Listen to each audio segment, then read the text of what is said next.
My husband's salary is a net of $1,400. Despite this, my husband is basking in attention from everyone, oblivious to his surroundings.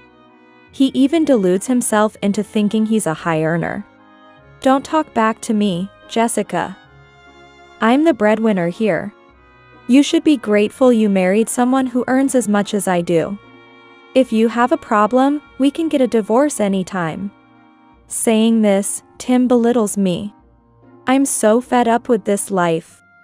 If he wants a divorce, that's exactly what I want too. Besides, I wouldn't be in trouble if we divorced. After all, my savings are. I am Jessica. I met Tim, my husband, during our college days. Tim, the youngest of 3 siblings, was particularly good at getting pampered. He was adored not just by seniors but also by classmates. And his approachability made him popular among juniors as well. On the other hand, as the eldest daughter, known for being responsible, I often found myself looking after Tim, my classmate. Eventually, this naturally led to us dating. Our relationship continued as we became seniors. The first time Tim faced failure was during job hunting. Aiming only for major corporations, he was repeatedly rejected. Tim was the only one among our classmates without a job offer. But his popularity saved him. A former senior from his club introduced him to a job, and he joined that company. It's not a big company, but that means I can play an active role even as a newcomer. I think a place like this is better for utilizing my talents. Tim said this, contented. Soon after joining, he quickly became friendly with his colleagues and, using his natural charm, began to climb the corporate ladder. In his 3rd year, he started being called a candidate for executive. And as if waiting for that moment, he proposed to me. Jessica, will you support me for life? In 2 or 3 years, I'll be an executive. Then my salary will increase, and I can support you. Quit your job and focus on being a homemaker. Tim's income was only a net $1,400, not very high. Honestly, I was beginning to enjoy my work, so I hesitated. However, having always seen my mother as a homemaker, I vaguely thought that's what I should do after marriage. Ultimately, I quit my job as he suggested. I decided to support Tim so he could comfortably go to work. At first, Tim was grateful to me. But as years passed, he completely changed. Since I'm supporting you, it's only natural for a wife to do the housework, right? You're living a good life, not working and just doing household chores. He started openly looking down on me. Then one day, he asked me, Jessica, where's the suit I sent for dry cleaning? Huh? I just sent it out yesterday, so it's not back yet. Then he lost his temper at my reply. What? Didn't I tell you there's an important meeting today? I knew about the meeting, but you didn't specify which suit to wear. Are you a person who can only follow instructions? Can't you think for yourself? If you don't tell me, how am I supposed to know what you'll wear? We're married, you should know these things. This is why people who don't work are no good. You don't have to talk like that. But it's true, isn't it? While I'm working hard outside, you're just lazing around at home. I'm supporting you so you can work comfortably. You wanted that too, Tim. Support? I don't feel supported at all. At that moment, Tim seemed to have an idea. If you really want to support me, why not cook for my colleagues? We're going to celebrate my promotion soon. Instead of dining out, I'll invite them to our place. Okay, I understand. After that, I busied myself with planning the menu and buying additional kitchenware for the big day. On the day of the promotion celebration, Tim brought his colleagues from work to our house, one after another. The first to greet me was the senior from his club who had introduced him to the company. Jessica, long time no see. Thanks for having us today. The senior cheered upon seeing the spread of dishes on the table. Amazing. I had no idea you were such a great cook. Oh, it's nothing special. Tim's success at work is all thanks to your support, Jessica. The senior lavishly praised Tim. Inviting Tim to our company was definitely the right choice. Now he's even higher in position than me. Tim was in a great mood, being praised all evening. It's all thanks to your support, senior. His juniors and colleagues kept praising Tim, and he couldn't stop smiling. He seemed to enjoy this day so much that he started inviting his colleagues over almost every week. With each gathering, Tim's ego grew larger. Carried away by the crowd, he began boasting about himself while drunk. That's why I told Jessica, I'll support you. That's the spirit, Tim. That's a real man. The crowd cheered, and Tim looked quite pleased with himself. Well, it sounds good to say I'm supporting my wife, but in reality, I'm just letting a freeloader live in my house.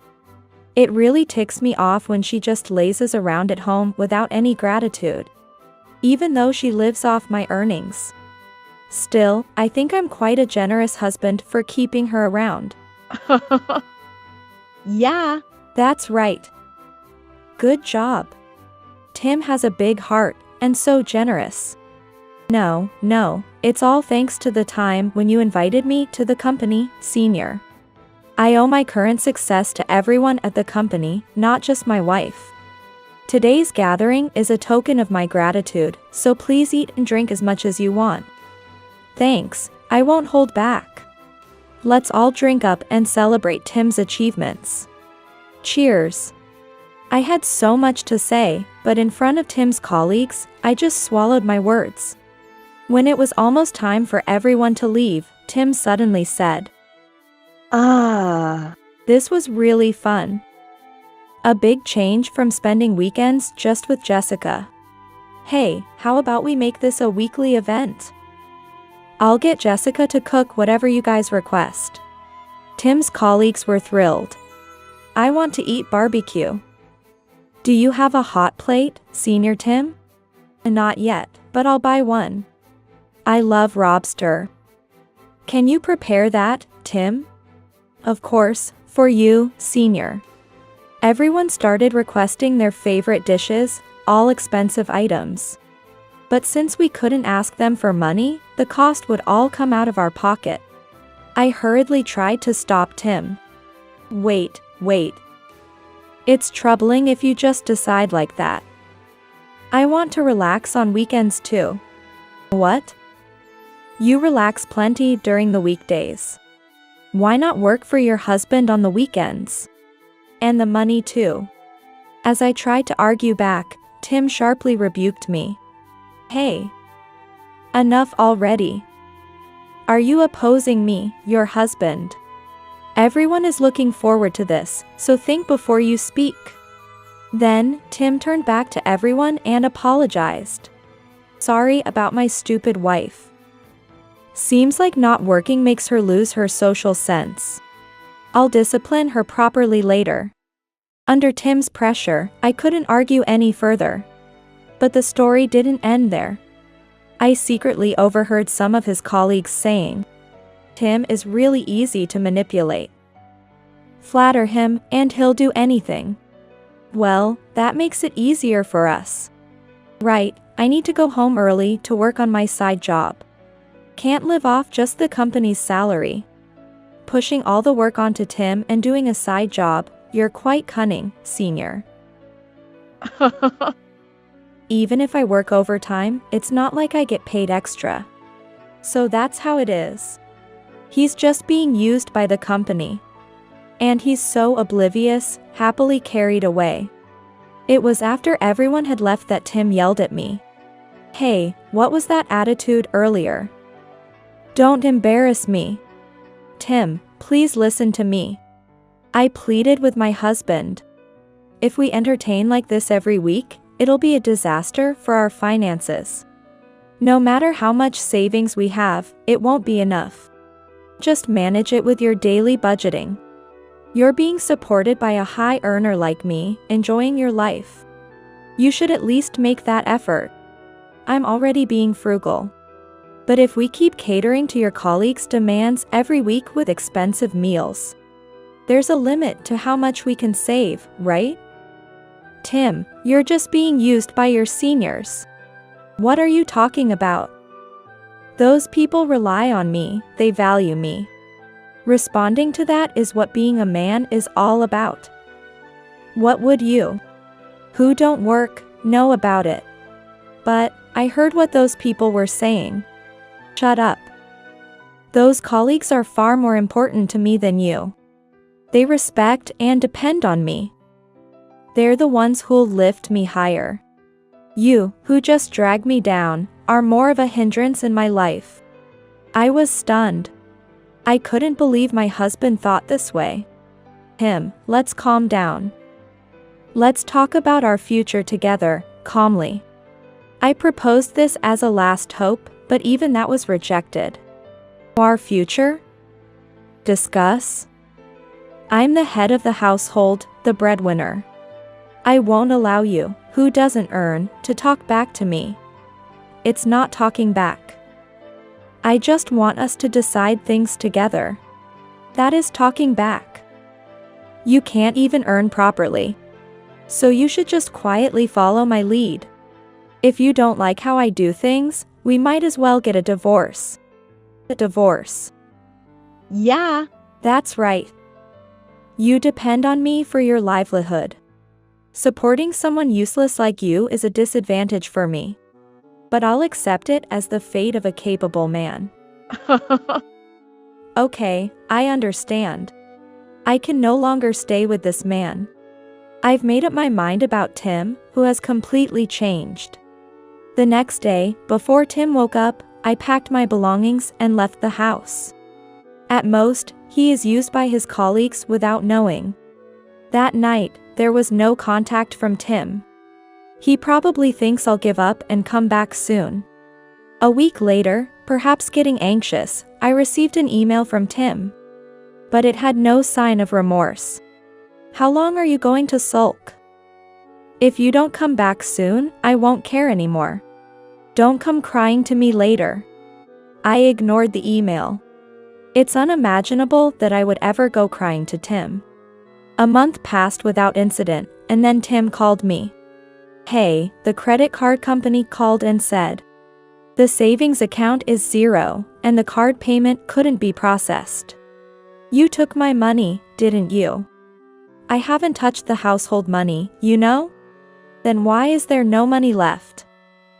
There's no way you, an unemployed person, could live for a month without money. I have my own savings. Your own savings? There's no way a housewife like you would have that kind of money. I get it now. You must have been secretly transferring the household expenses into your own account. How deceitful. I would never do such a thing. It seems you thought I was just an unemployed person doing nothing, but actually, I was working a bit from home. Working from home. It must be some petty job. That kind of savings will run out quickly. You'll come begging to me later. I'll be fine. Huh? What's with that confidence? Because I have a savings of $1 million. I muttered this in my heart without saying it out loud. Actually, since becoming a housewife, I got interested in investing and started to steadily increase my income. Being a trader allows for flexible hours, and it's something I can do while taking care of the house. I started with small amounts considering the risk, but it seems I have a talent for investment. My profits have grown significantly, and now I'm over $1 million in the plus. Actually, I've been secretly investing without telling you. Investing? What do you mean? In terms of annual income, it's about 60 times what you make. It was just good luck, though. You're earning more than me. By the way, I've been wanting to tell you, your $1,400 salary isn't really high at all. Don't be ridiculous. I'm a rising star in the company. At that company, maybe. Even if you became an executive, the salary wouldn't change much.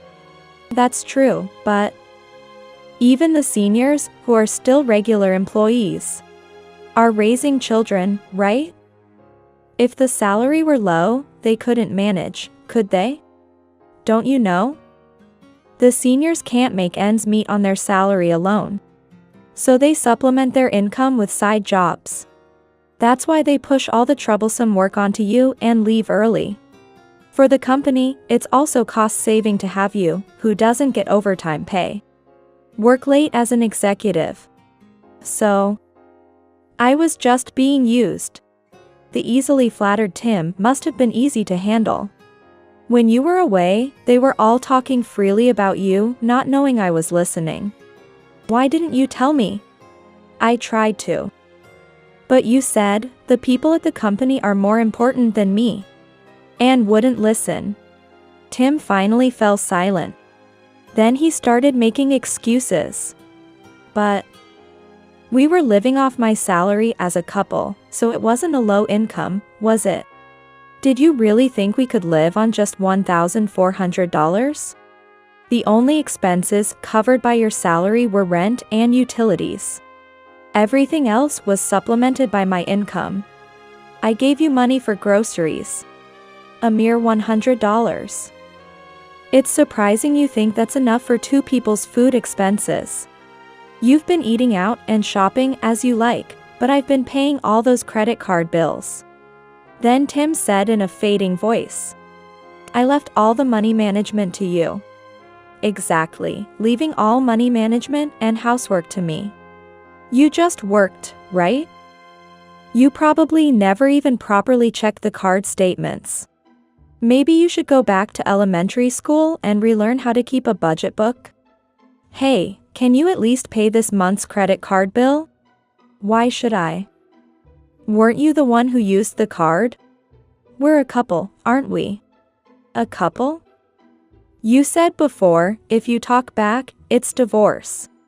I thought you had already decided to divorce me since I've been opposing you so much. That's not true.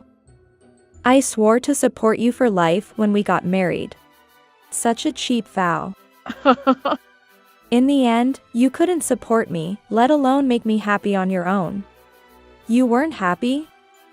You promised to support me. Yes, I tried to support you. But instead of being grateful, you belittled me. You said your colleagues were more important than me. How could I support someone like that? You always talk back. You're just contradicting your master. According to your logic, the one who earns more is the master, right? Then I'm in a higher position, aren't I? This time, Tim fell silent. Well, we're going to be strangers now, so there's no need to discuss who's superior. Wait.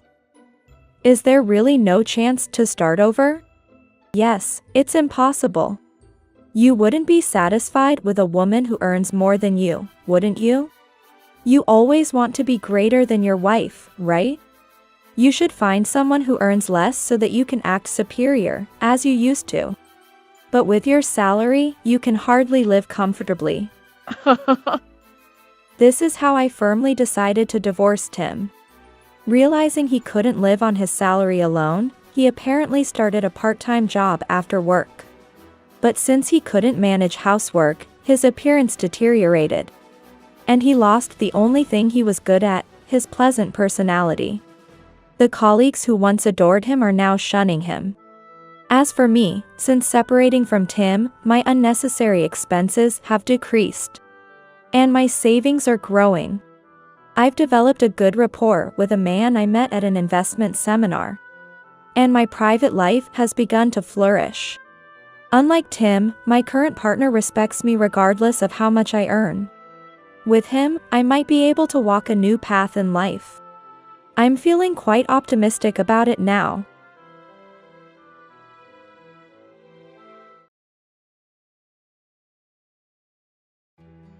I'll be happy enough for both of us. For some reason, my husband is getting married to another woman. You were saving money for the wedding, right? That means it's my money. Thanks for saving it up. Erin, you are such a good woman. Despite my struggle to comprehend his marriage to another woman, Steve's nonsensical reasoning added to my confusion. In essence, he had stolen the money I had painstakingly saved for our wedding. Huh? You don't know anything? I tilted my head, puzzled. They couldn't possibly have a normal marriage. I hope you find happiness. With a smile, I left the detestable wedding ceremony behind. A flame of revenge burning behind my smile. I am Erin Anderson, 26 years old. Erin is so kind, I've been told since childhood. But in reality, I just couldn't express my feelings. My mother always scolded me, be strong. What do you want, Erin? But I didn't know myself. I just kept smiling to avoid being disliked. Oh, Erin. Your skirt is flipped up. He said this and flipped my skirt up like the wind. Stop it. I pressed down my skirt, crying out in surprise. My eyes might have been narrowed in anger. Ha! Success. You get angry too, huh? Even your angry face is cute. Steve, ever mischievous, laughed. This childish episode occurred when we were both college students. Next, I want to make Erin cry. I blushed. Steve was annoying, but somehow, he attracted me. Always smiling, the kind me. It was Steve, carefree and spontaneous, who broke me out of my dull shell. We started dating after graduating from college. My daily life with the sociable Steve was stimulating compared to my plain past. He took me to lively places like nightclubs and summer music festivals. I began staying up late and traveling, far from my routine of returning straight home after work. I even enjoyed moderate drinking. Steve and I were opposites. None of his friends were the quiet type like me. I worried we were mismatched, but then Steve unexpectedly proposed. Is Erin really good enough for you? At our engagement party, Steve's friends gathered. One, drunk, loudly questioned Steve. I had been worried about the same thing internally. But I never expected someone else to voice it. To others, Steve and I seemed mismatched. I tried to shrink away, embarrassed and sad. What are you talking about? If I'm marrying anyone, it's Erin. Steve's cheerful voice lifted my spirits. He chugged his beer and put his arm around me. See, she's like a traditional wife, right? It's rare to find such a nana nowadays. I want someone to take care of me. Steve probably meant lady. I might not be a remarkable woman, but I wanted to be useful to him. I felt my cheeks warm. Our friends continued their raucous celebration, using our affectionate relationship as the center of attention. The party in Steve's small apartment went on till late at night. But really, is Erin the one for you? Must be boring at night. As the drinks flowed, the conversation became increasingly crude. I was a bit uncomfortable but slightly tipsy. I trusted Steve's love. However, he spectacularly betrayed that trust. Yes. That's my biggest worry. His friends eagerly latched onto the topic. Steve began to brag about intimate details he shouldn't have shared. Even when I pleaded, stop it, he ignored me. A friend teased, your wife doesn't like it, huh, and Steve boasted. I'm not a man who is controlled by his wife. Then, he leaned on a female friend. Maybe I should get my nighttime care elsewhere. Steve and the woman exchanged suggestive glances. Another friend mockingly imitated me, this cheating guy. An enemy of women. Technically, I'm not married to Erin yet, so it's safe to play around now. His joking words didn't sound like a joke. He hugged the woman, clearly overstepping the bounds of friendship. Steve, you've had too much to drink. Let's take a break. Pretending to be concerned, I pulled them apart. Steve, man, you're the worst. Married or not, cheating is wrong. The friend lectured him while laughing. They weren't seriously defending me, but Steve calmed down momentarily. He scratched his chin, nodded, and opened a drawer. He pulled out a marriage registration form. Look, everyone. As you can see, I'm marrying Aaron. I only love Aaron. I will not cheat. He slurred his words, swaying like a drunk octopus. We had filled out this marriage form right after the proposal, but hadn't submitted it yet due to my whims. August 18th, a couple of days for a wedding anniversary, I thought, and Steve happily agreed. The plan was to register and have our wedding on August 18th next year. And live together afterward. His declaration excited everyone. Congratulations, they cheered, and I basked in the joy. But my warm heart would soon rapidly cool. All right. I'll be back. Steve carelessly shoved the marriage form into his pocket and dashed out of the house, followed by some friends. Since many friends were still at home, I stayed behind. That decision was a mistake. Congratulations on your marriage. Steve and his friends returned home after several minutes, unusually excited. I feared the worst, and it was true. They had submitted the marriage form to the city office. Our happy promise to go to the office together on a good couple's day was shattered by a drunken impulse. The next day, after the friends left, I silently cleaned the messy room. Empty cans, including the bathroom, were everywhere, and food was spilled all over. Eventually, Steve woke up, but I didn't want to see his face.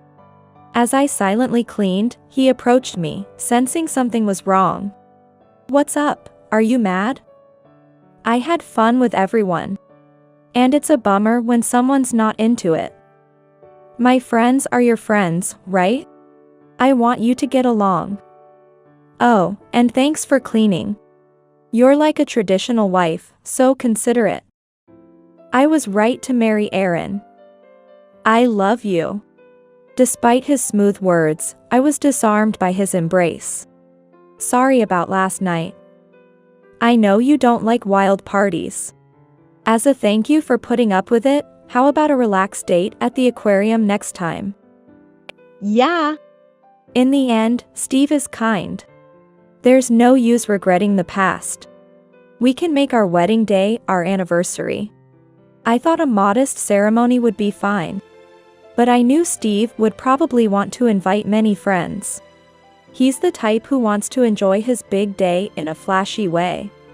After all, it's a once-in-a-lifetime wedding. I wanted it to be a beautiful memory that would stay with us forever. My thoughts about the wedding grew even more. We successfully booked the wedding. That's when Steve started acting differently.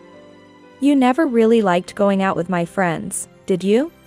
You don't have to force yourself anymore. I'll go alone. Steve still hung out with his friends a lot, but I was no longer invited. While I appreciated this, I was also worried since many of his friends were women. I'm fine. I want to go with you. No, it's better if you don't come. The vibe gets ruined when unenthusiastic Aaron is around. I'm sorry. But I don't like it when you drink with lots of girls until late at night. Steve's usually cheerful demeanor turned serious. What? Who do you think you are? Don't act like you own me. If you're going to be like this, we can break up right now. I clamped my mouth shut. Should we be moving forward with this? Are you sure it's okay to get married? Even my mother, who I hadn't consulted, was worried. Maybe my anxiety was showing. I'm fine, I replied with a smile, but my mother didn't smile back. I think Steve is a nice, sociable person. But Aaron, you're the one who sees him closest. Don't you have any doubts? They say, keep both eyes open before marriage, and close one after. You need to look at Steve now. I'm fine. I interrupted my mother. His brightness, which I lack, is attractive. He shows me new worlds. Don't worry, we're even saving up for the wedding expenses. I'm not a child anymore, and I won't bother you. There's nothing to worry about. I didn't want to burden my always worried mother any further. I'm not a child who gets scolded anymore. Steve and I will be fine. I repeated this to myself over and over. Then, Steve, who had been cold lately, suddenly became kind again. Erin is a great woman. I blushed at such earnest words. I believed everything would go smoothly until the wedding. But then, one Sunday, I received a strange call from one of Steve's friends. The wedding started. Aren't you coming, Erin?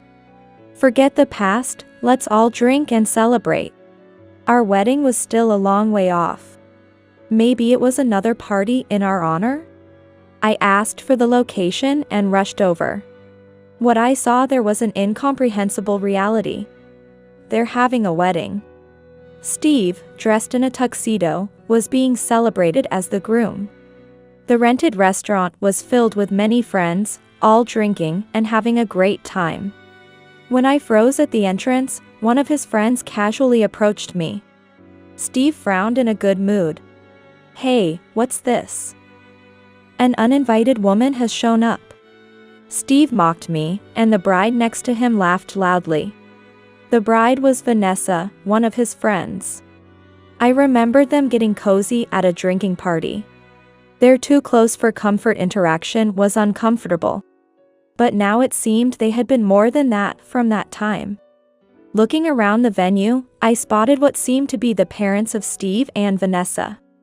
This wasn't a bad joke. This was a real wedding. What's going on?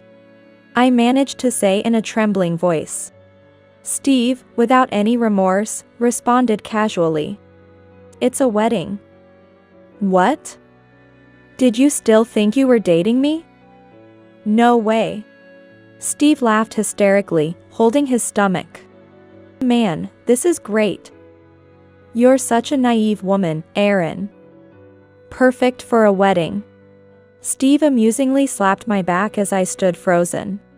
Then he whispered in my ear. I loved you. You're an amazing woman.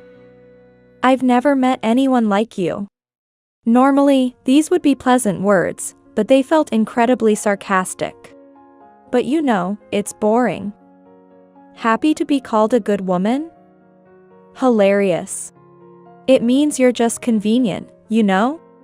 I dated you out of curiosity at first, but in the end, you were only good for your money. Thanks, Erin. Your money made this grand wedding possible. His words struck a chord. I couldn't deny the unbelievable reality happening before me. You used my savings. Exactly. It was embarrassing, sad, but more than that, infuriating. A seething anger rose within me. I've never hated someone so much in my life. You were saving for a wedding, right? So, it's money for me. Thanks for saving it up. Erin, you're such a good woman. Steve's words were like a slap in my face, and he continued. I'll be happy enough for both of us. I understood Steve's point. But it was absurd. Huh? You don't know anything? I tilted my head and just stated the facts. You can't marry Vanessa, can you? Seeing Steve's clueless reaction, I couldn't help but laugh. The naive one is you, Steve. Despite the noisy, almost party-like wedding, everyone was dressed up. I, in my casual clothes, must have looked like a pathetic ex-girlfriend. Steve's parents, whom I had met for a marriage introduction just 6 months ago, glared at me openly. Didn't they find it strange that Steve was marrying another woman so soon? His friends were no different. I realized how abnormal Steve's environment was. I hope you find happiness, I said with a smile and left the detestable wedding. Behind my smile was a flame of revenge. 30 minutes later, Steve trudged back to his apartment. I had anticipated this and was waiting outside his place. As soon as he saw me, Steve confronted me. "Why did you do something like that? What are you talking about?" "The marriage. Why am I married to you?" He suspected I had done something and had immediately submitted his marriage registration with Vanessa to the city office. But of course, it was too late. "You married me without my consent. You seem quiet but did something outrageous." Steve, with tears in his eyes, had a red, swollen left cheek. "Probably slapped by Vanessa. The one acting on his own is you, Steve. You submitted the marriage registration, didn't you?" "Huh?" As if I would do something like that. I shoved my phone in Steve's face, playing a video. It showed the day Steve and I registered our marriage. "I'll make Aaron happy for a lifetime," he shouted in the video, an unimaginable scenario now. A drunk Steve and his friends had submitted the marriage registration on a whim. It was an undeniable fact. It was astounding how such a significant life event had been completely forgotten. This can't be true. Steve snatched my phone to repeatedly watch the short video. This video had been uploaded by one of his friends on social media, on a platform where posts are automatically deleted after 24 hours. By the time Steve and his friends sobered up, it was already gone. Reluctantly, it was our marriage registration day. I had saved this video, thinking it would become a funny story years later. The power of assumption is frightening. I never imagined Steve could forget the fact of our marriage. Love is blind, they say, but my vision was clouded. The always fun and dazzling Steve was just an irresponsible and frivolous man. Get a divorce quickly. Why do I have to be married to someone like you? This is ridiculous. Steve started to make a scene, shifting all the blame. I regretted marrying such a man, but what's done is done. Instead, I plan to use this situation. Fine. But I have a condition. Steve fell silent for a moment. Return my money. A perfectly reasonable demand.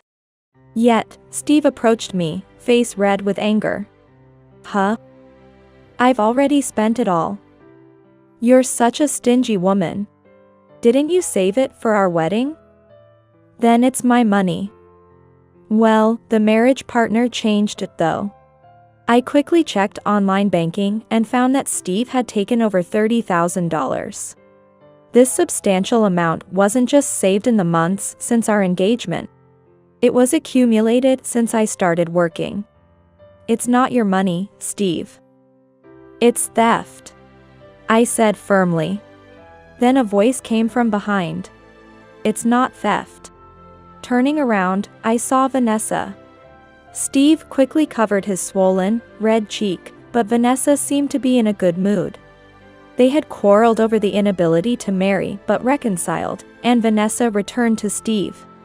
You know, it's not theft if a family member takes money from another family member. Vanessa, with her simple appearance, boasted her knowledge. Steve, you're lucky. Being married saved you.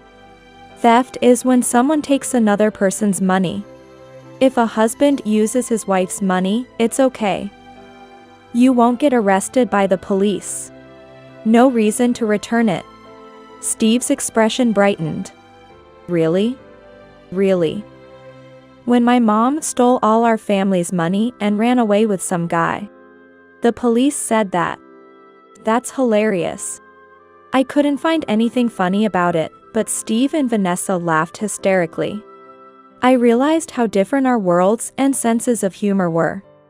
Hey, can you tell me how you withdrew the money? Steve explained proudly. Remember when you told me you were saving for the wedding? I thought, is she serious? But then I figured, if you're saving for me, it would be sad not to accept it. So I borrowed your passbook. Steve had cooled off on the idea of marrying me but found a way to use me. During the time he was kind to me, he had been searching for my passbook in my apartment. He had peeked at my PIN while I was using the ATM.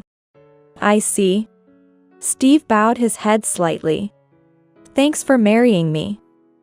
Consider this $30,000 as a wedding gift to me and Vanessa, okay? To Steve's smug attitude, I had one more question to ask. So, how did you withdraw the money?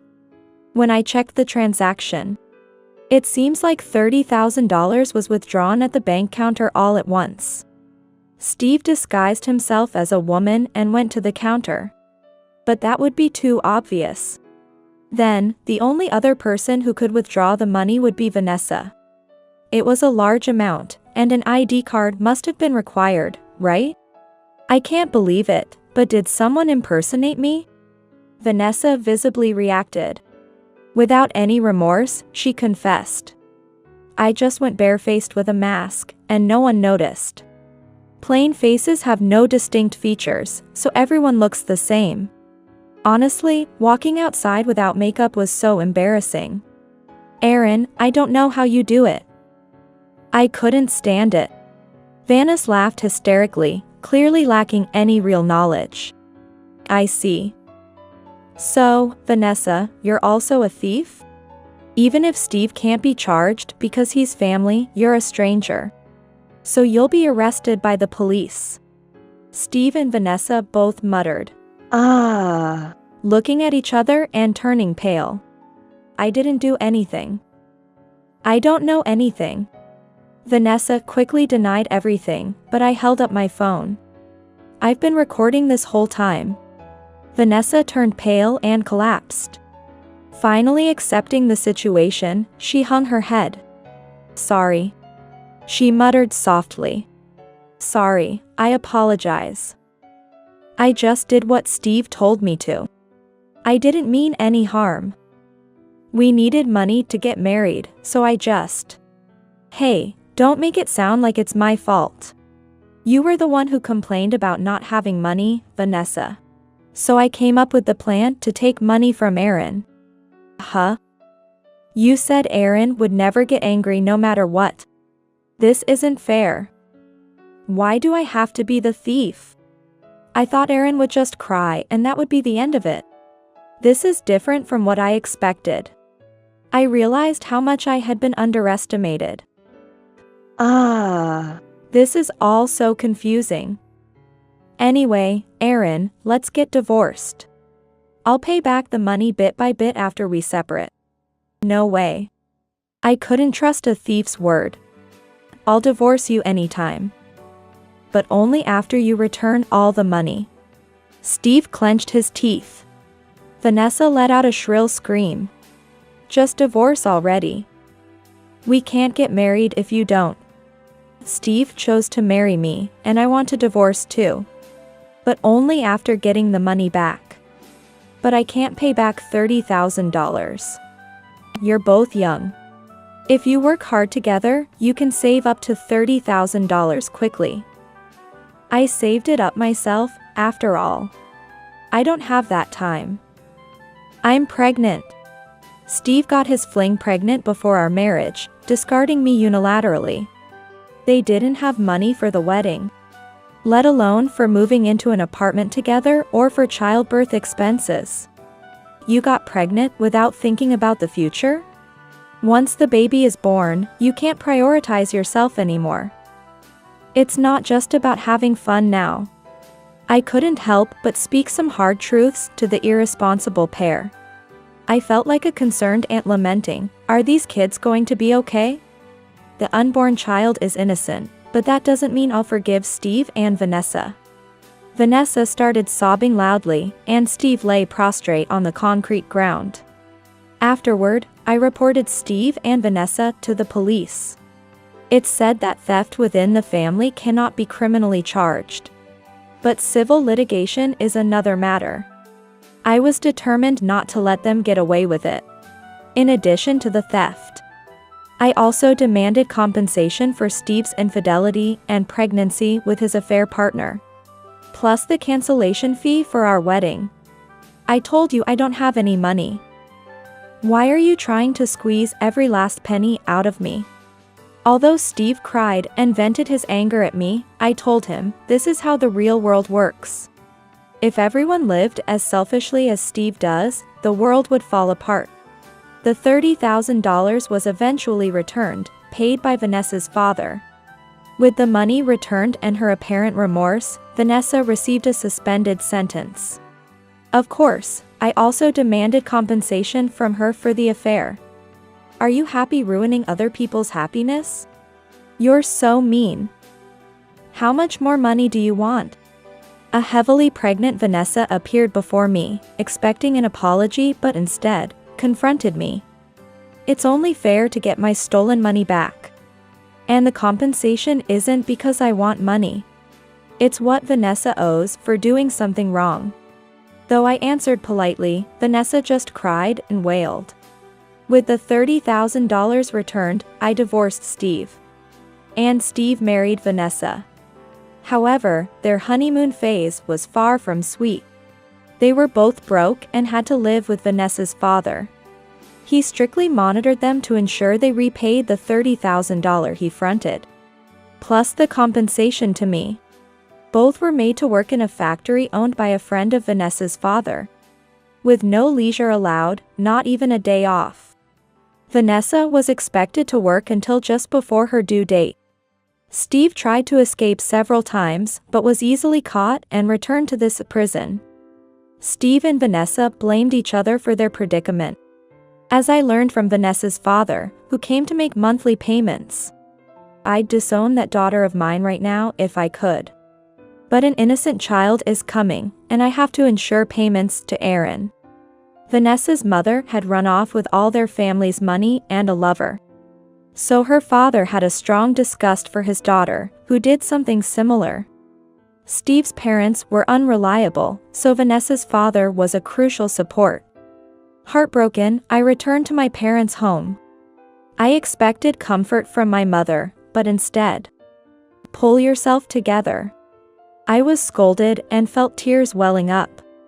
I had taken my mother's unconditional support for granted. As I nearly cried, my mother gently embraced me. Aaron, you're kind. Being quiet and a good person isn't bad. But you have to value your feelings too. I had been putting up a brave front against Steve and his actions. Tears I had been holding back flowed freely. Mom, I'm sorry. It's okay, you did well. I had always been afraid of my strict mother. I avoided her, not wanting to be scolded at this age. But she was always my biggest supporter. I spent some time at my parents' home, feeling like a child again. I enjoyed my mother's delicious meals and fought with my father over the TV to watch sports. I wanted to stay with them, but I moved out to live alone. I want to build a new family someday. I've avoided new challenges, but now I plan to actively move forward.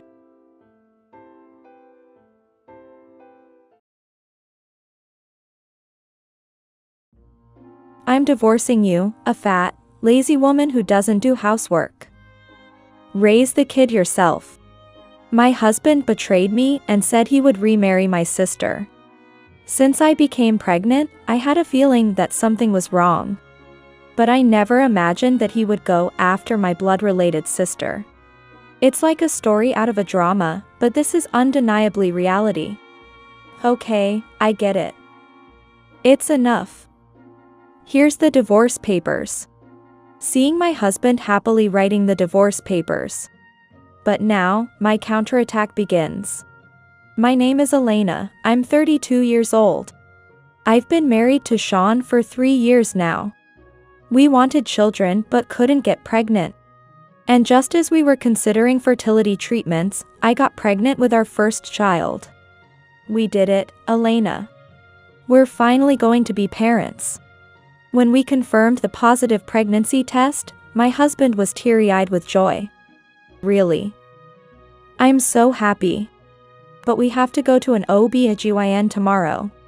Still, I have a feeling everything will be fine, just my hunch though. The next day, I nervously went to the OB/GYN, and the doctor confirmed with an ultrasound. Congratulations. You are pregnant. I could see for myself that I was indeed pregnant. I was so happy that I emailed my husband from the hospital waiting room. I'm pregnant. Just entered the 5th week. We'll have to tell our families once I'm in my 2nd trimester. The email was read immediately, and he replied, "Really? That's great. Thank you. Elena, be careful on your way home." He usually never replies, but he must have been really looking forward to it. Savoring this small happiness. I bought beer for my husband and a cake for me to celebrate and headed home. We talked about wanting to have our first child by 30, but it doesn't matter anymore. Sean, do you prefer a boy or a girl? I'm not sure, maybe a girl would be easier to raise first. Tough choice. I'd be okay with a girl, but it'll be sad when she gets married. So, a boy might be better for playing around while he's young. We had such light-hearted conversations over dinner. We finished talking about overcoming various things together as a couple. And then the doorbell rang. Who could it be at this hour? It was past 9 p.m., and visitors at this time were unthinkable. When I opened the door, there stood my sister, Ashley. Ashley, what's up? At this hour? Well, I ran away from home because Dad got mad at me. He said stop going out at night. I was just working hard at my part-time job, isn't that harsh? My sister Ashley, a 20-year-old university student, was always spoiled by our parents. She grew up to be a flippant and slightly clueless girl. Even if she had a part-time job, it's unlikely she would come home that late. As my father pointed out, she probably just hung out too much. So, can I stay here for a while? That's okay, right, Sean? I'll go to university every day and won't be a bother to you too.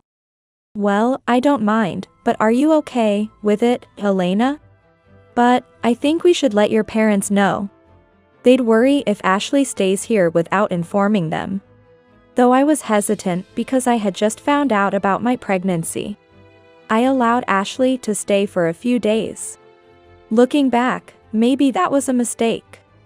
The next day, after Sean went to work and Ashley to university, I called our parents. So, Ashley is staying with us for a bit. She said she'll go back home in a few days. I've made sure she'll continue to go to university, so don't worry. I reassured my mother, and she seemed completely relieved. She never listens to us no matter what we say. We were really worried. Sorry for the trouble, but please take care of her for a while. Ashley, who never listened to parents and did whatever she wanted. My parents were quite troubled and didn't know who to turn to. Despite my own health, I couldn't just ignore my sister, so I decided to endure it for the time being. But then, 3 days, 4 days. Even after a week. Ashley showed no signs of returning home and started living in our house as if it were her own. Initially, she did her laundry, but after a week, she left everything to me. Hey, sis, I'm sorry, but could you iron this shirt for me?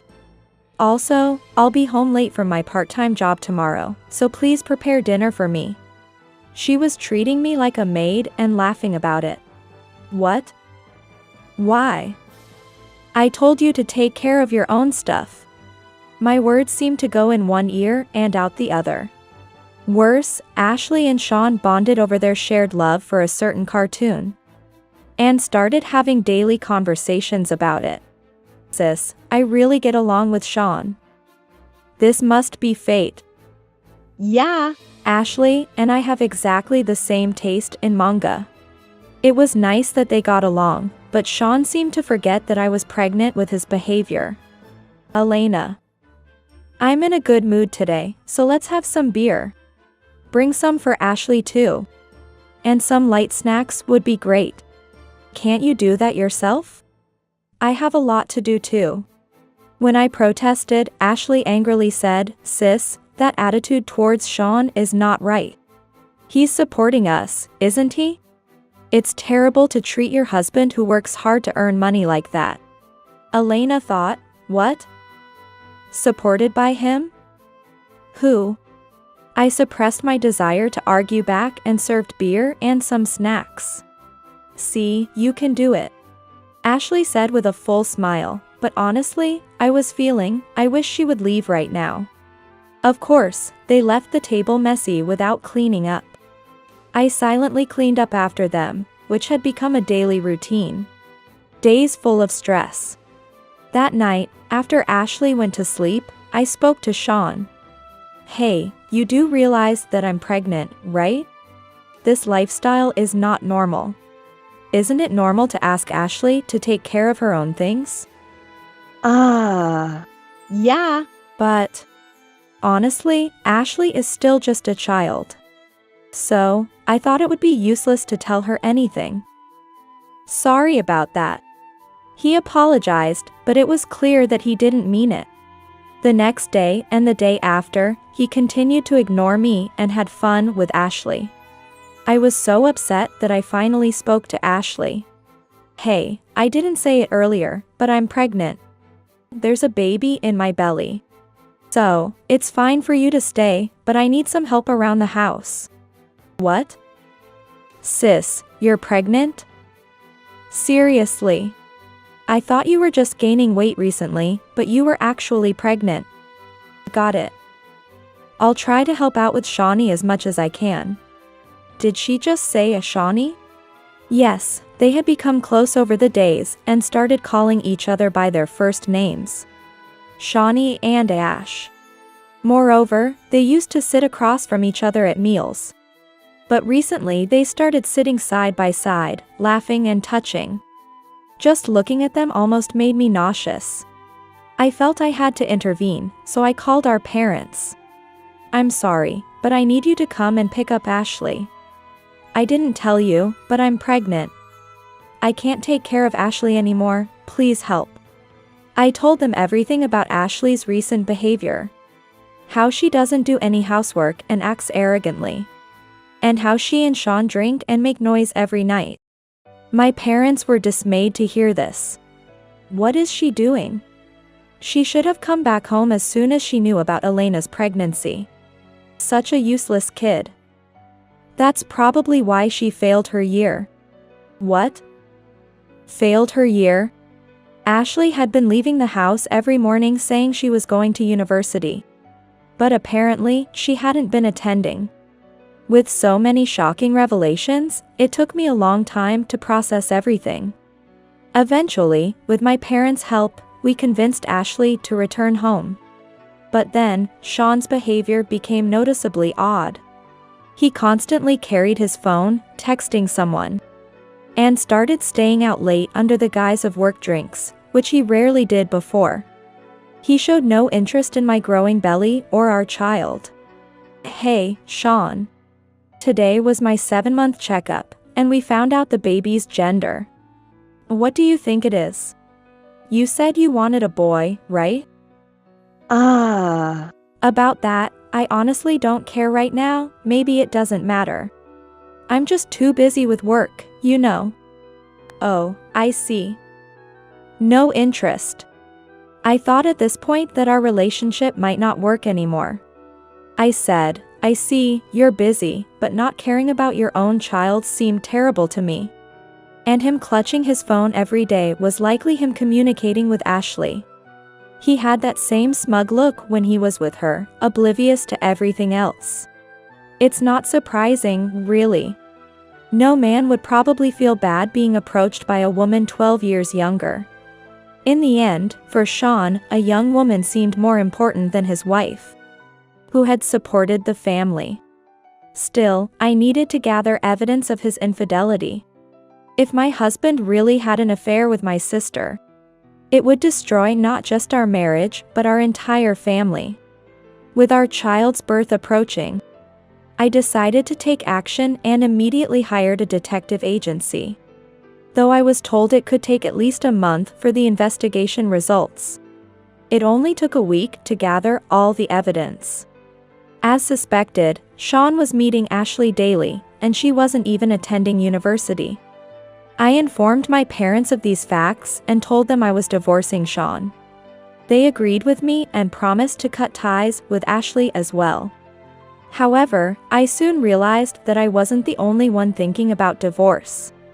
One day, when Sean returned from work, he said to me, "I'm planning to marry Ashley, so I want a divorce. I mean, I want to divorce a fat, lazy woman who doesn't do any housework. You raise the kid by yourself." What? Fat and lazy, not doing housework. My husband, betraying me to remarry my sister, was one thing. But his comment about housework struck a nerve. When I listened to his story carefully, I found it to be a ridiculous fiction. If I divorce you because I'm marrying Ashley, it will only be my fault. So, if I say you're not doing housework, it might reduce the compensation. What? Are you stupid? Since I became pregnant, I had a feeling that something was wrong. But I never imagined that he would go after my blood-related sister. Furthermore, he fabricated faults in me to reduce compensation. It's like a story out of a drama, but this is undeniably reality. Okay, I get it. It's enough. Here's the divorce papers. Just remember, you'll be the one regretting this in the end. I just wanted to tell you that. But Sean, with a happy face, started writing on the divorce papers. Huh? Me, regret? Divorcing you? No way. Ashley is way better than you. I took the divorce papers. Then Sean packed his bags and left the house in high spirits. I'll be renting a cheap apartment with Ashley. Don't bother us, okay? Sure. I have no intention to. But you'll be receiving some documents from my lawyer. Sean, not listening to a word I said, left my presence. Just as I was about to meet our first child. That deluded man walked into a hellish future of his own making. Now, it's time for my counterattack. A month passed, and while I was at my parents' house for childbirth, my phone was flooded with calls. Panic calls from my ex-husband. Elena? What's this all about? I understand compensation and child support. But there are tons of photos of Ashley entering a hotel with another man. And I've always had you manage my salary, but now I realize I can't live like this. Indeed, he was a fool, or rather a great fool. Wait, did you really think Ashley would seriously fall for an old guy like you? She's a man-eater and a habitual offender. Still repaying compensation for her affairs with married men. What's that all about? You see, the reason I had a lawyer send a formal notice wasn't just because I wanted compensation and child support. I wanted to teach Sean a lesson about how wicked Ashley really is. And remind him who was responsible for the luxurious lifestyle he had been enjoying. You might want to cover Ashley's debts, but with your salary, that's impossible. After all, you only bring home $1,200 a month. Well, since I earn $600,000 a year, I could give you your salary as pocket money. But living on that amount alone will be tough for you. What? $600,000 a year. I didn't even know that.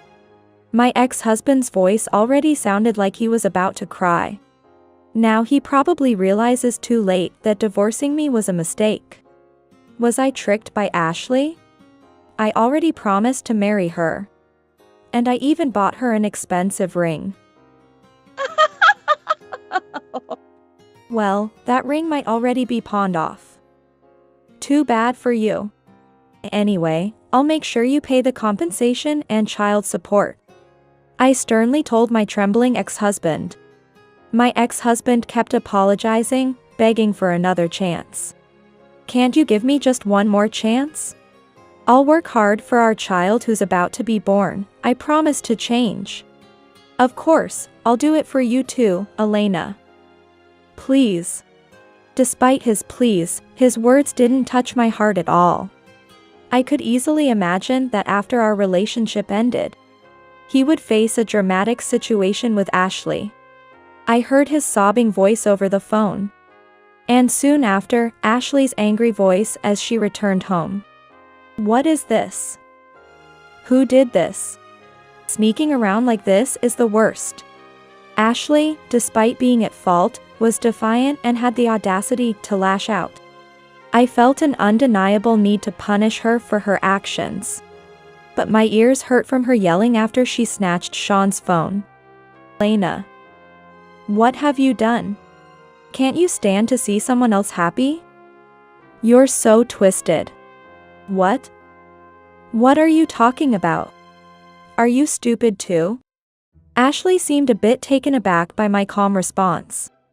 You're not really going to sue your own sister for damages, are you? I'm a student with debts, I can't pay.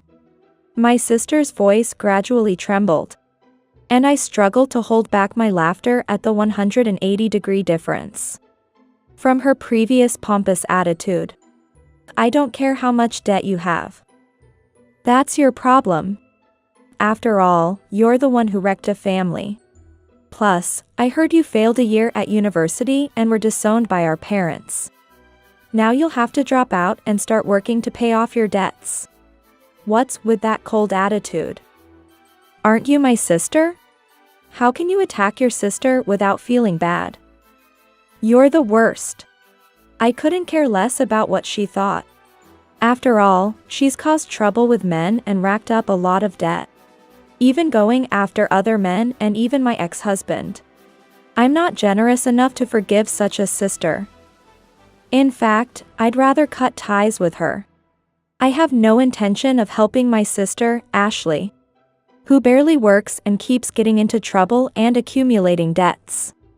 I've always thought this. You're a woman who will never find happiness. Always taking what belongs to others and smiling about it. Seriously, that kind of attitude won't get you far as an adult. You don't have to say that much. It's not necessary. Ashley finally broke down crying. On the other side of the phone, Sean and Ashley were about to enter a battlefield of their own making. Even though Sean, a little more mature, suggested, "Why don't we talk it out, all three of us?" After all, we were a married couple, and Elena and Ashley are sisters. I think if we talk calmly, we can understand each other. Of course, I ignored it. Does Sean think he said something noble? I would never entertain such a ridiculous idea. Sorry, but I'm not free enough to play along with your drama. Besides, I have a childbirth to prepare for. Just remember, Ashley, to pay the compensation, and Sean, don't forget the compensation and child support. With that, I hung up the phone. Wait, Elena. Please listen to me one more time. But honestly, I no longer wanted to hear Sean's pitiful voice. Later, the compensation of $30,000 from Sean was immediately transferred in full. And he agreed to pay child support every month on the 10th. It seems he begged his parents for the $30,000. They weren't informed about the divorce and later apologized to me, even giving me an additional $20,000 as a nuisance fee. Of course, they were against Sean's remarriage to Ashley and said they were cutting ties with their child. In the end, both Sean and Ashley were completely abandoned by their family. Serves them right. Ashley doesn't have the savings to pay the compensation right away. And I'm determined not to compromise on making her pay what she owes to the bitter end. I also plan to make sure Sean continues to pay child support. Oh, and about what happened later. The two of them apparently broke up soon after, but, having no money and nowhere to turn, are still living together like an old married couple without talking to each other. It's only a matter of time before they separate. A few months later, I gave birth to a beautiful baby girl. She's so adorable, she brings tears to my eyes. I'm looking forward to a peaceful life with my daughter.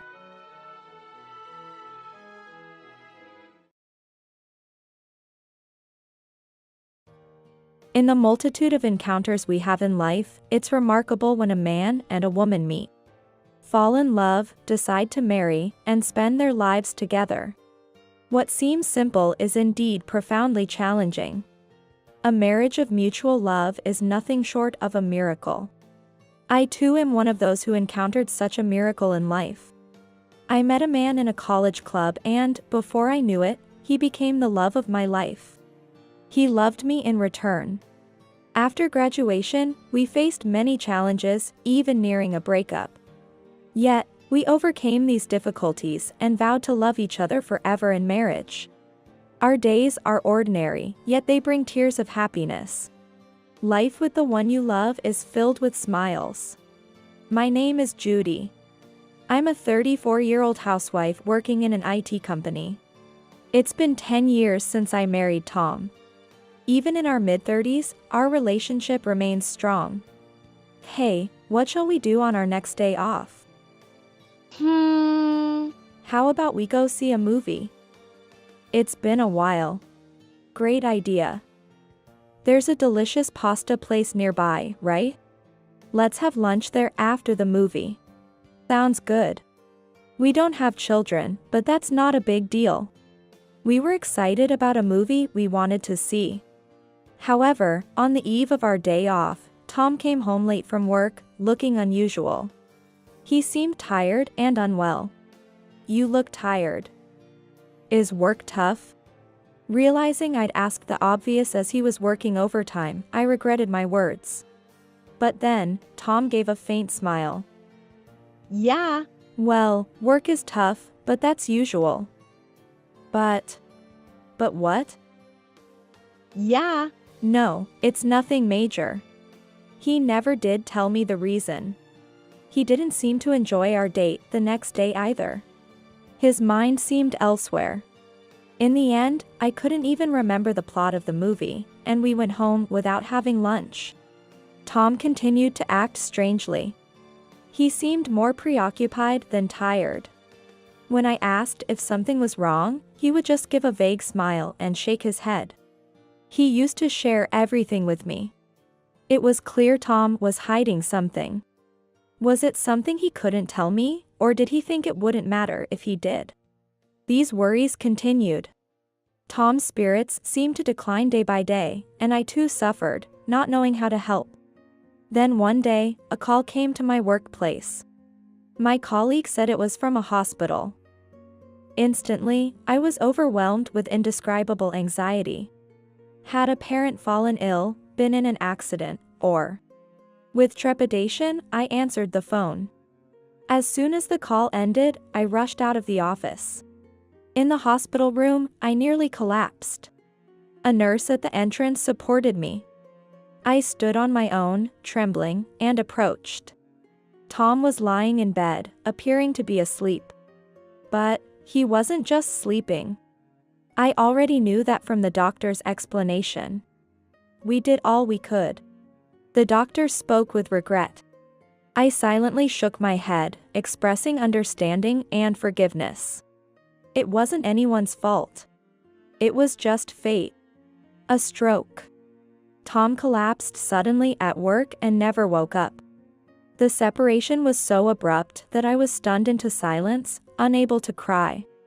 Tom's body was still warm when I gently touched him. But gradually, his complexion and warmth faded, confirming the harsh reality. His life was no longer with us. He would never wake up again.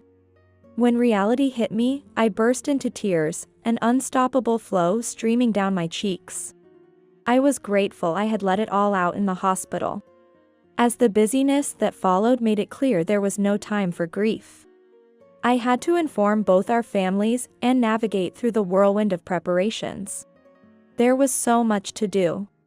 Communicating with the hospital about what comes next. Arranging the funeral. Deciding who needed to be informed about Tom's passing and then reaching out to them.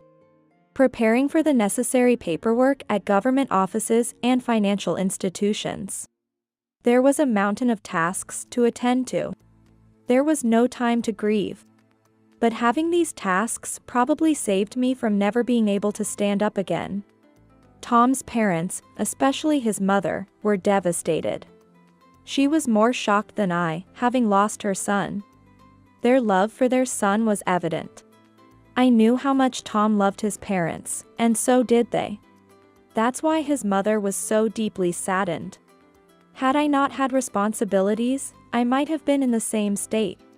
However, there was so much I didn't understand and had to navigate, often relying on my parents and father-in-law for help. Then came the funeral. Many people attended, all mourning Tom's untimely departure. Our mutual friends embraced me gently. Tom's colleagues spoke highly of him, emphasizing his admirable character. It became clear how much everyone loved him. This sense of pride provided some comfort amidst the sorrow. The funeral proceeded solemnly, nearing its end when suddenly a young woman in her mid-20s appeared in front of the family's seats, noticeably pregnant. I felt sorry that she had to come in her condition. "Thank you for coming today." I bowed deeply. "Are you Judy? You look older than I imagined." "That's funny." I was utterly taken aback. Her unexpected greeting left me speechless, and I just stared at her. May I ask your relation to the deceased? This baby in my belly was fathered by your husband." "Excuse me?" I was so shocked by her revelation that there was a long pause before I could respond. "Wait, what did you say? A child fathered by my husband? Judy, what's wrong?" My father, noticing my shock, approached me. "Oh, Dad. You see." As I struggled to explain, the pregnant woman pushed past me to the front. "Are you Tom's father? Nice to meet you, I'm Megan. I'm a junior colleague from the same department as your son. And I'm pregnant with his child." "Excuse me?" Indeed, like father, like daughter. My father's reaction was exactly the same as mine. While this was happening, the loud voice of the woman caught the attention of the other attendees, who started to approach the family area. What should I do in this situation? I was puzzled, and then my father-in-law asked, "What's going on?" "Oh, father, well, you see." Again, the woman pushed me aside. It was more of a shove than a push, it hurt. Stepping forward, the woman, who called herself Megan, repeated herself. "Oh, you're the father? Well, it doesn't matter. I'm pregnant right now, 8 months along with his child. So, I deserve a share of the inheritance." Her loud proclamation left everyone present uttering a stunned "huh?" What kind of situation was this? The woman, with her large belly protruding and glaring at me fiercely, was pregnant with Tom's child? Did that mean Tom cheated on me, his wife? No way. How could this be? We were so close, weren't we? We were always together, right? We went on dates every week, didn't we? And yet he had an affair. Had a child with another woman? That's just impossible. As I stood there trembling, looking down, the woman, probably thinking I was crying, gloated. "He said he had no use for a woman like you who can't even have children, you know? He wanted to divorce you and be with me. As soon as the baby was born, that was the plan. Too bad, but it can't be helped. But I'll make sure to get what I can." Can't have children? Well, yes, that's true. After all, there's a cause for that effect. I was shaking. At that moment, a hand gently touched my shoulder. I turned around to see my mother-in-law standing there, traces of dried tears slightly visible. "Mother."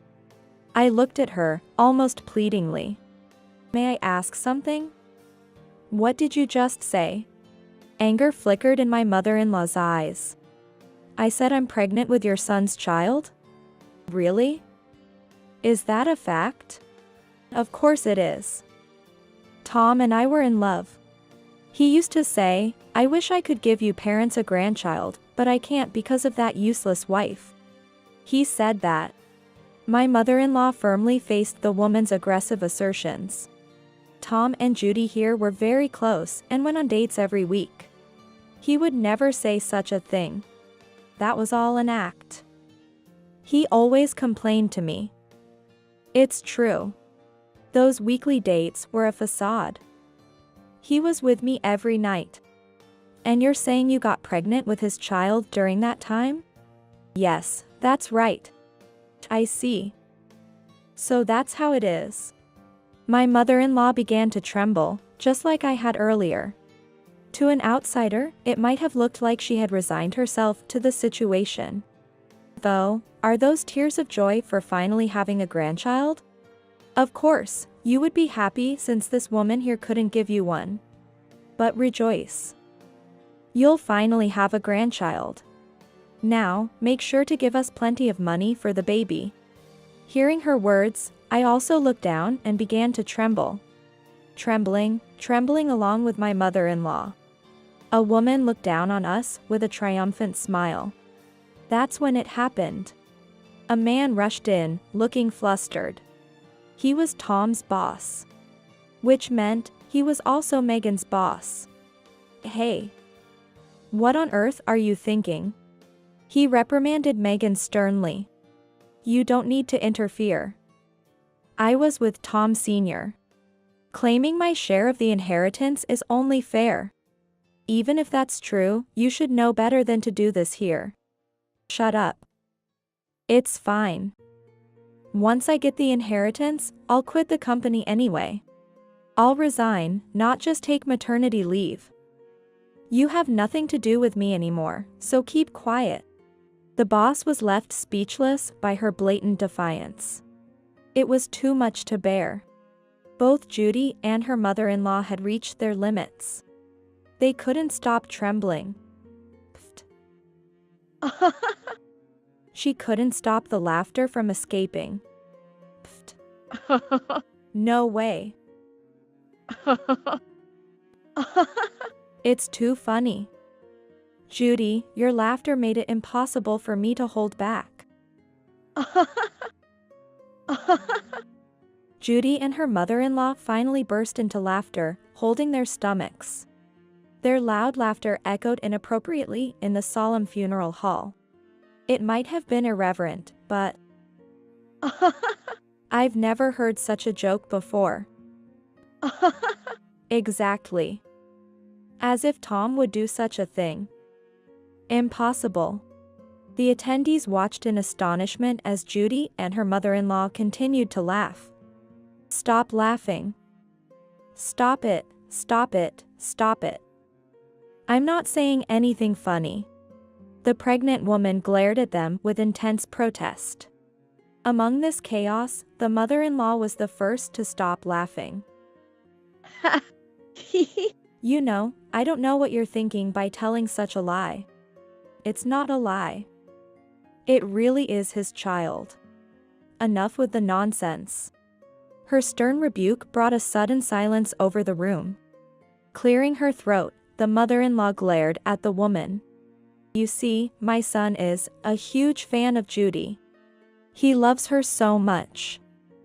When he succeeded in his proposal, he was crying and sniffling with joy. Huh? The woman was taken aback by the unexpected words of the mother-in-law. That's right. Tom loved me incredibly. When we went to his parents' house, he would always gush about me so much that his mother would jokingly hit him with a slipper. Tom having an affair? A child with another woman? No way, that's impossible. Absolutely impossible. Even if the world were to end, it would not happen. And you know what? Determined to reveal the decisive fact that could prove it was all a lie, I stepped forward. Well, this is not something to discuss in public, but if you're going to stick to your lies, I'll tell you. The reason we don't have children is because of Tom. What? The woman, unable to comprehend my words, stood there with her eyes wide and speechless. I continued quietly. We knew this before we got married. Tom couldn't have children due to an illness he had as a child. We discussed it and decided together to choose a life just for the two of us. This was a fact known only to our parents. They respected our decision. That can't be. If you still insist, then let's do a DNA test on the baby after it's born. But he's gone, how can we do the test? It's a bit difficult, but it's not impossible to do it from a hair sample. Is that okay? Above all, it's medically proven that Tom couldn't father a child. At that moment, two women who were Tom's colleagues grabbed Megan's arm firmly. Ma'am, we're terribly sorry for disrupting this important funeral. We'll come back to apologize properly later. For now, we'll take responsibility for escorting this woman out. Wait, I still have something to say. There's nothing more to discuss. Leave now. Where's your family home? My family home. No, please, not that. No arguments. No. Just like that, the woman was taken outside. The funeral then proceeded without further issues. Back at home, I finally relaxed and drank tea in front of Tom's portrait. In the photo, Tom looked at me with his gentle, familiar smile. I'm home, my love. Shortly after, Tom's boss and colleagues came to apologize. They were almost prostrating, making me feel awkward. Later, I heard the whole unbelievable story. Apparently, the pregnant woman had been in an illicit relationship with another boss. Tom had accidentally found out about it, and he, who always detested infidelity, was troubled. He didn't want to upset me with such sordid matters, so he kept it to himself. Which explained why he had been so down. That woman. She apparently thought it would be hard to take the other boss from his wife. But she felt anxious about raising the child alone. So, she concocted this scheme, taking advantage of Tom's unfortunate situation. When questioned by the company and our parents, she was forced to reveal the truth. What an unbelievable story, right? And what happened after? What she did was akin to fraud, and it was an insult to Tom's honor. Through discussions with her parents and lawyers, we settled on her paying compensation. The unborn child is innocent. Her parents decided to raise the child. And she herself is now working under strict supervision from her parents to repay the compensation they fronted. As for the company, they dismissed both her and the involved boss for compliance violations. As for me, I keep busy, holding on to the memories I shared with Tom. I still find myself crying unexpectedly, but when I do, I talk to his photo. Strangely, it calms me down. He must be watching over me from heaven. I can't join him just yet. I'll have lots of stories to tell when I do. So please, wait for me until then, my love.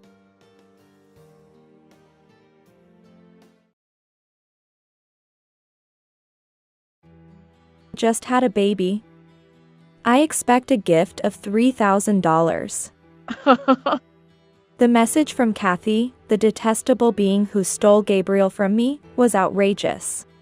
She faked a pregnancy to trap him into marriage, leading to our divorce. Even though I didn't want to remember that day after remarrying, it seems she hasn't changed in her ways of callously hurting feelings and causing chaos. I can't believe this person is my real sister. But now that the message has been seen by James, I can't ignore it. James suggests celebrating, so reluctantly, I agree to go. It seems he has a plan. James is fundamentally a warm and kind person, but he despises dishonesty. He's also smart and good at turning situations to his advantage at work. So if he says it's okay, he must have a strategy. Enjoy your laughter while you can. It's time to settle the score for all the wrongdoings that have been done. I am Lindsay Manning. I've been working as an office lady in a local company since graduating from university. I've been dating someone since my university days. During college, Through a club, I met Gabriel Anderson, a medical student from the same university. His father is a renowned allergist, and Gabriel aims to be a doctor too. His father is a popular practitioner with patients coming from all over the country. Gabriel, the only son of this practitioner, initially seemed like a pampered, smart rich kid. However, that was a prejudice on my part. Talking to him revealed he was quite unique, and we shared a love for the same film director. Wanting to know more about him, I boldly approached him. "Hey, have you seen the new film by that director? If not, would you like to go see it together? I'm surprised to meet a woman who likes that director's work." "Absolutely." "Really? I don't have many fans around me. I'm so happy to have a promise to watch it with you." My approach worked, and he began to see me as someone special. Our relationship continued not only during college but also after graduation. When I was 25, Gabriel proposed to me. "I'm still learning as a doctor, but I want to take over my father's hospital and become a respectable physician. I want you, Lindsay, to see me in that role up close. Will you marry me?" "Of course, I'd be delighted. Let's be happy together." Soon after our marriage, I became pregnant and was at the peak of happiness. I knew Gabriel would be a great father. Whether a boy or a girl, as long as the baby is healthy, that's all that matters. Gabriel was eagerly awaiting the birth too. But that happiness was fragile and soon shattered. I suffered from severe morning sickness, constantly battling nausea and ill health. I had to quit my job and struggled with my condition at home. I had eating morning sickness, where not eating worsened my nausea. So I constantly needed to eat. The area around my usual sofa was littered with bags of sweet bread. "I'm home." "Lindsay, what's with this room?" "It's filled with bags of snacks and bread." "Sorry. I couldn't move because of the morning sickness. And didn't do any tidying." "You're not working, and you've gained so much weight. I feel awful if I don't eat." Despite my eating morning sickness, I gained 22 pounds compared to my pre-pregnancy weight. Not doing housework and just eating. It's like you've become a pig that's abandoned femininity. Calling me a pig is too much. He would laugh at me alone, mocking me. I can't believe that Gabriel could say such cruel things to his wife, who can't move properly due to morning sickness. Maybe I just didn't see his true nature. I had a faint hope that once the baby was born, he might return to the kind Gabriel he used to be. But that hope too was fragile and soon shattered. One day, my sister Kathy came to visit. "Oh, Lindsay, you're here. This place is a mess, isn't it? Sorry about the mess in the house." "It's fine. I'm used to this house anyway." There in front of me, struggling with morning sickness and feeling terrible, was my sister Kathy. She occasionally visits our house. But I was in no state to entertain her properly due to my poor health. However, thinking that talking might distract me, I decided to chat. "You know, it looks like the baby in my tummy is a girl. I dream of dressing up and going shopping together someday." "Really? I didn't know you thought like that." "Does Gabriel know it's going to be a girl?" "Yes, I told Gabriel right away that it's a girl. I dream of wearing matching clothes with my child." "Kathy, you've always been fashionable, so I'm counting on you for advice when the time comes." Then Kathy turned around and smiled meaningfully. "Right, Gabriel is just a novice doctor now, but eventually, he'll take over his family's hospital." Poor Gabriel, having Lindsay as the director's wife. "Kathy, that's too harsh, really. You're so sarcastic." Kathy can be quite sharp-tongued, sometimes throwing cutting remarks.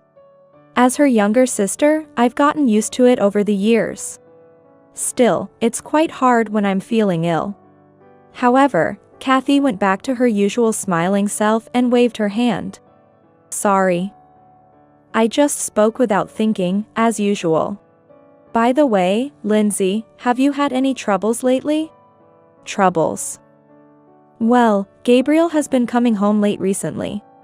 He's a doctor, so I guess it can't be helped, but he seems to be at the hospital all the time. Even on weekends. We haven't had much time to talk lately. I see. Well, it's no wonder, with someone like you as a doctor's wife. I felt a chill seeing Kathy's icy smile. What? I came to talk to you today. As she said this, Kathy glanced towards the living room door. Then, entering from the living room door was Gabriel. Gabriel? Did you get off work early today? I have something to tell you. Let's get divorced. I want a divorce. What kind of joke is this? What do you mean? I couldn't understand what Gabriel was saying as soon as he got home.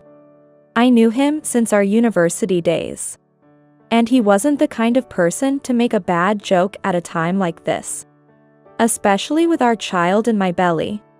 See, your beloved husband is saying this. You should listen to his request and let go quickly. What?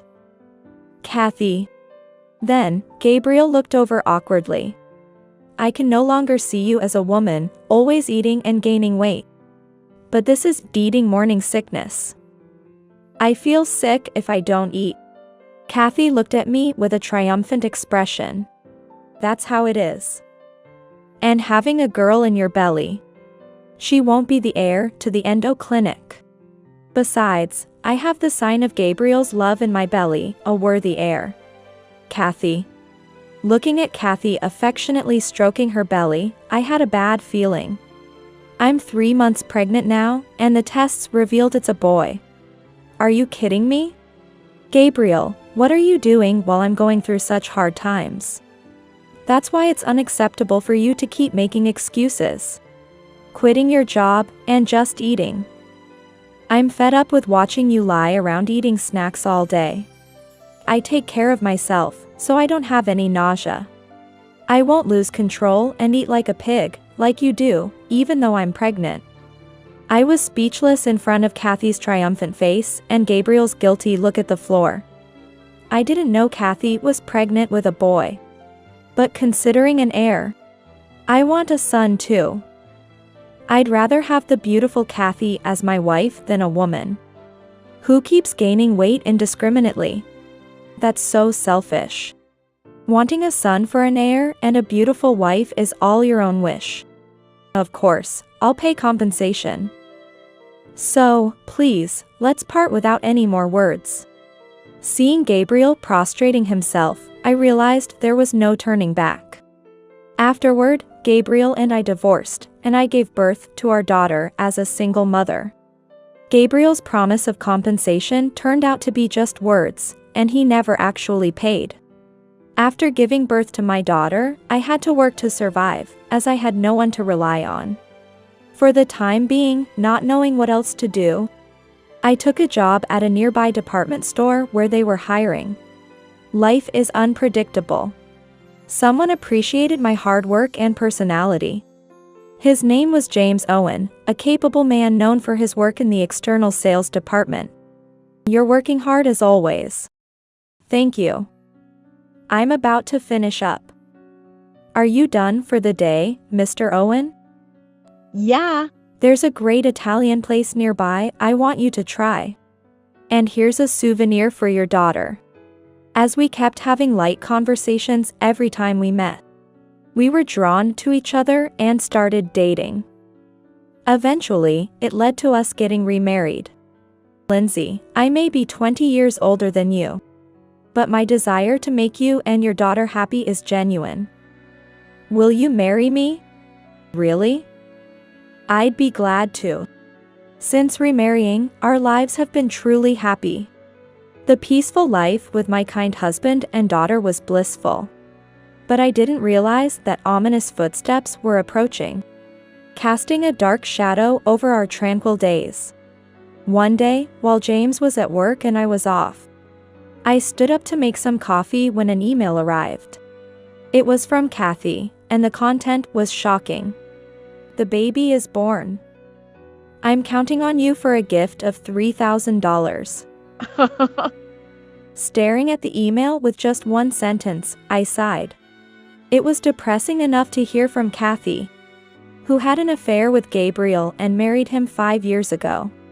And now she's asking for a $3,000 congratulatory gift. I haven't forgotten that day, and I can't forget it even if I try. Kathy's expression and Gabriel's behavior back then. While I was suffering from morning sickness, they were planning to be happy together. Something I still can't forgive. I didn't know how to respond to Kathy's message and felt lost. That's when James returned from work and, noticing my state, asked with concern. "What's wrong, Lindsay? You look pale." "Oh, James? I got a message from my sister. She just had a baby." "Is she the sister you told me about? The one who married your ex-husband?" "Yes." I don't want to see her face or get in touch with her. And now, she's asking for a $3,000 gift? As James listened to my story and looked at my smartphone screen, he suddenly seemed to realize something. "Wait, this Kathy Anderson. Do you know her? Do you know her? I didn't mention her when we got married because I didn't want to remember." "Yeah. I've never been introduced to her by you." "But it can't be." James, looking contemplative while staring at the email screen, seemed to remember something. "We didn't properly greet her during our marriage either.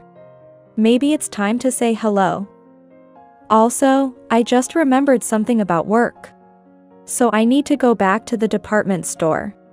Leaving those words behind, James quickly started to prepare to leave. "Are you going back to the department store now?" "Sorry, there's something I want to do." A few hours later, James returned, holding what looked like a thick file. "Hey, Lindsay, is it okay if we visit your sister's house in 2 weeks on Sunday? It's a day off for both of us. I also want you to meet my parents and cousins." "Meet your parents and cousins too?" "Kathy loves being fussed over by people, so she'll probably be fine, but why? Your ex-husband is famous for allergy treatments, right? Our family suffers from allergies, so I thought it might be good to get some advice. I remember hearing from a friend that Gabriel took over his father's allergy clinic. I heard from a friend that Gabriel's father was an authority on allergy treatments. And Gabriel became an allergy specialist too. I'll contact Kathy then." After reaching out to Kathy, she quickly responded with an enthusiastic "Okay. I want to see the baby too, so we'll visit. I'll bring a gift. Also, is it okay if I bring some relatives? They really want to meet you." "Of course, you're welcome. The more guests, the more gifts I get. I'm looking forward to it in 2 weeks on Sunday." 2 weeks later, on Sunday, I visited Kathy's house with James, his parents, and a group of relatives, including his cousins. The house, stylish and adjacent to a hospital, sat in a quiet residential area, its white walls dazzling. James's parents and relatives had come to meet the renowned allergy doctor, but they were visibly amazed by the luxuriousness of the house. "Welcome. I've been waiting for you. It's been a while, Kathy. You look happy." "Well, yes. I was worried about my first childbirth, but everything went well, so it's all good." I felt something off in Kathy's words. "Your first childbirth? Didn't you say before that you were pregnant with a boy?" "Oh, I hadn't told you yet? I miscarried that one. So this is my first." Then, James, standing next to me, nodded meaningfully. As Kathy saw James's face, she started to tremble. "Oh, hello for the first time." "Hello. You must be Lindsay's sister. I heard from Lindsay about your previous miscarriage." "Yes. But I don't want to remember that anymore." Kathy turned away abruptly, looking like she was about to leave. I apologize for that. Actually, I have something for you, Kathy. What? Something for me? Her eyes changing, Kathy watched as James handed her an envelope. The pastel-colored envelope, labeled "Congratulations," was noticeably thick even from the side. Here you go. I wanted to give this to you personally. You know what I like. This is it. I've been waiting for this. I glanced at James and whispered in a low voice. Hey. We're not rich. And we don't have to give Kathy exactly $3,000 just because she said so. James, without changing his expression, cut me off. It's okay, just watch. You'll understand. To understand what? As we were talking about the envelope, Kathy started to open it. I have to make sure it's exactly $3,000. With this thickness, it might even be $5,000. Ripping open the cute envelope, she proceeded to check its contents. As Kathy opened the envelope, her expression instantly darkened. What is this? Then James, with a businesslike smile, stepped forward to explain. Ms. Kathy Anderson. This is a detailed statement of the purchases you've made at the department store over the past 5 years. It appears you've been shopping on account, saying, "Put it on my tab." And this is the amount you've accumulated to date. What are you talking about? I don't know anything about this. Looking at the detailed statement in Kathy's hand, there was a list of luxury watches and brand-name bags. Seeing the 6-figure amount in the price column, I was in disbelief. Indeed, Mr. Gabriel Anderson himself, as well as his parents, are valued customers with external sales card contracts. However, such a large amount necessitated a confirmation, just to be sure. My husband is the famous allergy specialist, Gabriel Anderson. As the wife of the director of the Anderson Clinic, I use a couple of external sales cards. Is that so? There's also another matter I'd like to personally verify.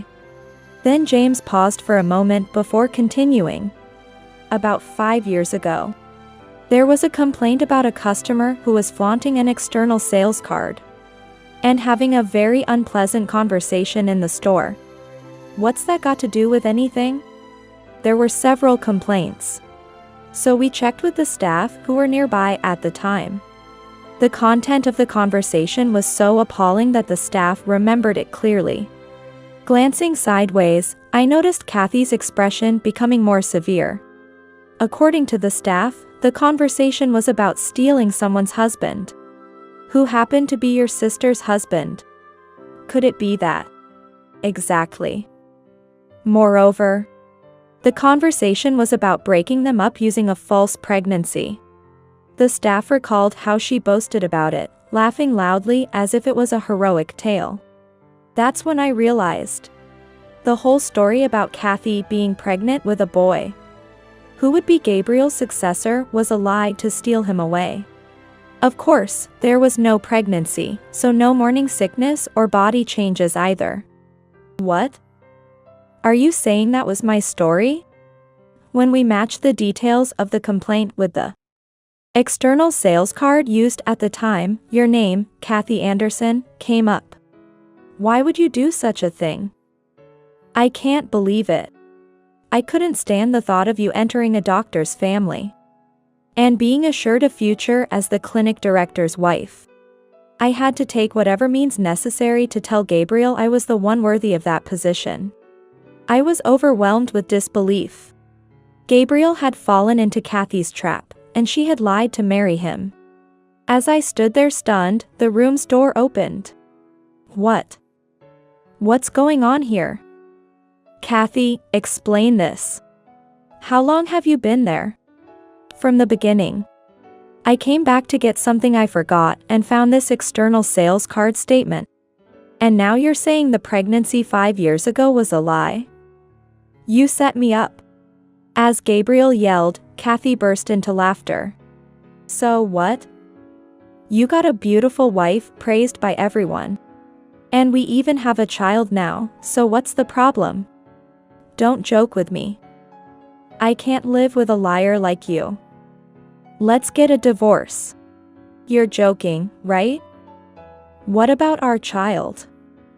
Don't you think it's pitiful to divorce now? As Kathy tried to cling to him, Gabriel, with a demonic look, pushed her away. Living with a lying, reckless spender like you is not in the best interest of our child. I want a divorce. I'll take custody. You can't be serious. Do you have any idea what I went through to give birth to this child? This child needs to become a doctor in the future and support me. You're unbelievably selfish. There's no point in discussing this further. I'll contact a lawyer. The relatives who had come along, hoping to get some effective allergy medication from the famous doctor, were stunned by the chaos that unfolded. The fact that Kathy was my sister made me feel indescribably embarrassed. After that incident, Gabriel reportedly hired a top divorce lawyer and successfully obtained a divorce and custody. Meanwhile, Kathy, who had been shopping extravagantly using the external sales card during her marriage, was now overwhelmed with debt. Hey, if your husband hadn't brought that statement, I'd still be the clinic director's wife. Now I'm chased by repayments. As my sister, you should help me out in this crisis. Why should I? You brought this upon yourself, didn't you? You have to pay for what you've shopped for. What was completely unexpected was a message from Gabriel via a social media short message service. Hey, why don't we give it another try? If Kathy hadn't lied about being pregnant with a boy 5 years ago, we could have been happily married. And I want to see our daughter too.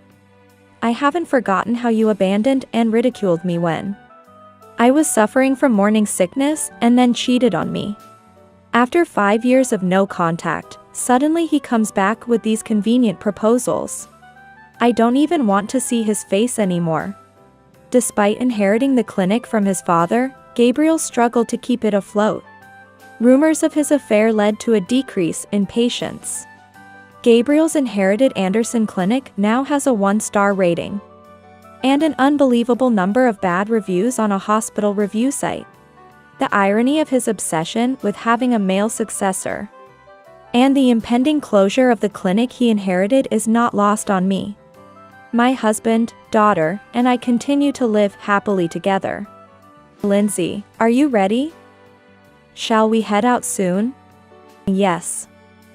I was just reminiscing about the delicious seafood pasta you got me as takeout back then. The restaurant James used for takeout when he was trying to approach me as a single mother. Back then, my daughter was young, and we weren't in a relationship yet. Just colleagues, so we never ate at the restaurant. Back then, you had just gone through your divorce. And it must have been tough. I thought if I could make you a bit happier with a tasty meal. It was your kindness that attracted me to you. The dish that brought us together holds a special place in my heart. Back then, I ate it as takeout with my daughter, but now it's different. It's a joy to be able to share it with my family. To have you and our daughter together on an outing like this.